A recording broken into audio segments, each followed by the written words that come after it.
अकोला हिवरखेड. अकोला हिवरखेड शहरात कावडीचा जलवा, भोलेनाथाच्या जय जयकाराने दुमदुमले शहर. अकोला रिपोर्टर गणेश वाडीकर. आज श्रावणाच्या पहिल्या सोमवारी हिवरखेड शहरात सालाबादप्रमाणे भोलेनाथाची कावड यात्रा विविध मंडळांकडून शिवपिंडीवर जलाभिषेक होत असतो. तर कावडधारी मंडळे विविध संस्कृती संवर्धन म्हणून पावन नद्यांमधून जल आणत असतात.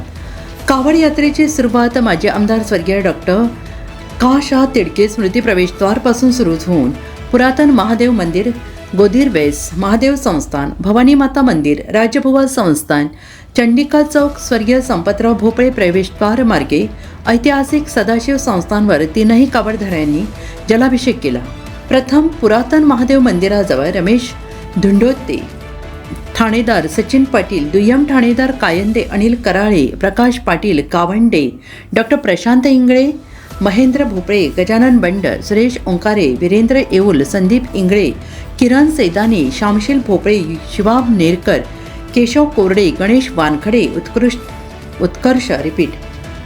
उत्कर्ष नेरकर, सुभाष कवळकार, बाळासाहेब भोपळे, बाळासाहेब नेरकर, राजेश वानखडे, नगर परिषद अध्यक्ष, उपाध्यक्ष, सभापती यांनी पूजन केले. या वर्षीला महाकालेश्वर कावड मंडळाने ओंकारेश्वरहून कावडीने जल आणले. त्यांनी 501 भरण्यांची कावड यात्रा, हजारो युवकांची फौज आणि यांच्या अंगातील महाकालेश्वर एक नंबरवासी जर्सीमुळे महाकालेश्वरचा जलवा होता.